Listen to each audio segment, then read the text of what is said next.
mbështetur fuqishëm Kosovën në të gjithë dhe qytetarët e saj, në të gjithë përpjekjet dhe luftën që ata kanë bërë dhe bëjnë për liri, për konsolidimin e pavarësisë dhe integrimin e institucionet në NATO dhe në Bashkimin Evropian.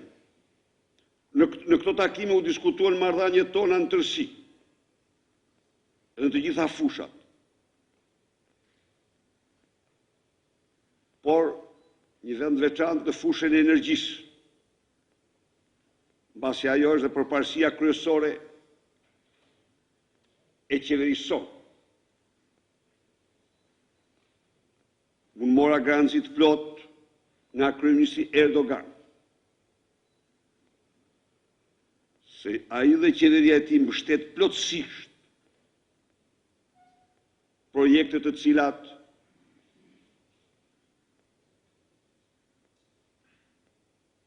realizojnë kalimin e gazit nëpër Shqipëri dhe bëjnë të mundur që dhe Shqipëria, shqiptarët, të shfrytëzojnë potencialin e madh energjetik të kësaj lënde për ngrohje dhe prodhim energjie. Dhe kjo duhet theksoj se kjo mbështetje ka qenë konstante gjatë gjithë këtyre viteve. Por kjo mbështetje është sot më e fuqishme se kurrë. Dhe unë duhet të shpreh edhe një falënderim shumë përzemërt për këtë mbështetje. Gjatë vizitës diskutuam bashkëpunimin në fushën e turizmit.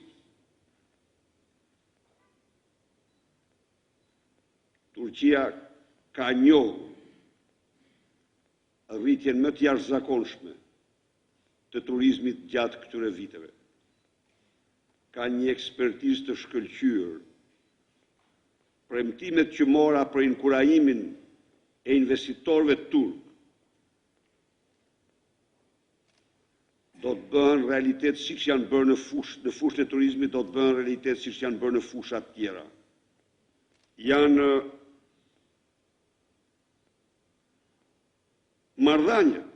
Janë marrëdhënie që prekin çdo fushë.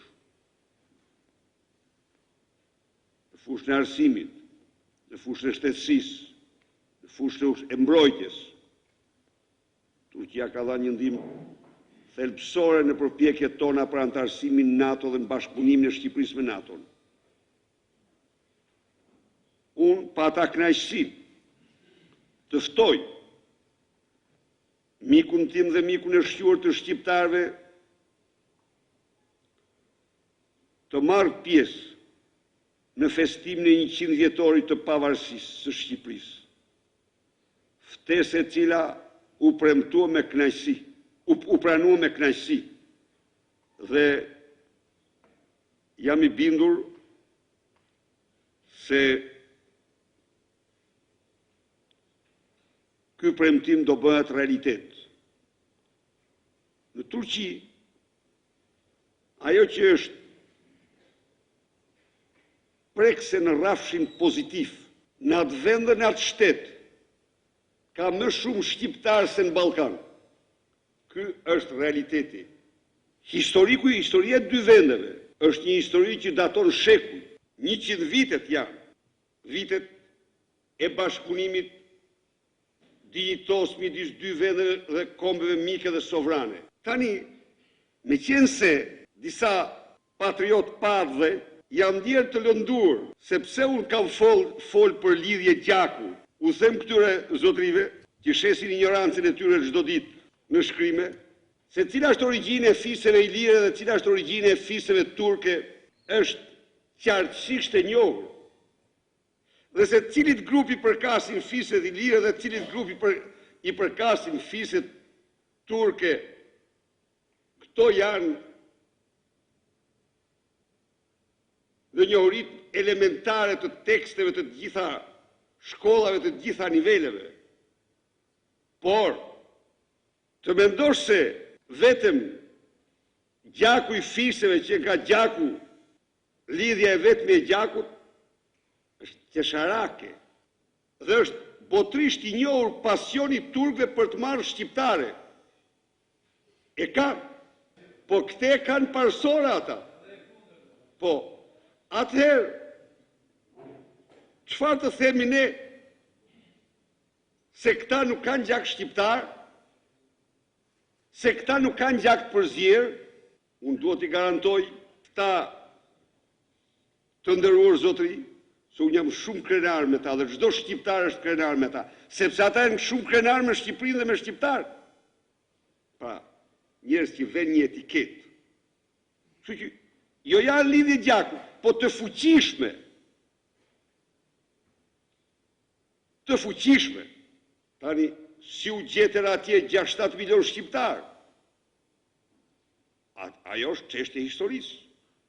Është çështje jona. Por nuk mund të mohohet, se nuk mund të mohohet. Është i njohur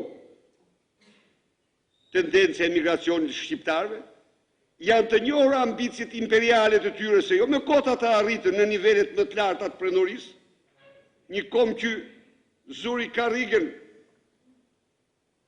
e kryeministrit 42 herë minimumi të asaj prenorie, po këto i lëm në arkiva. Ne marrim këtë realitet. Se si u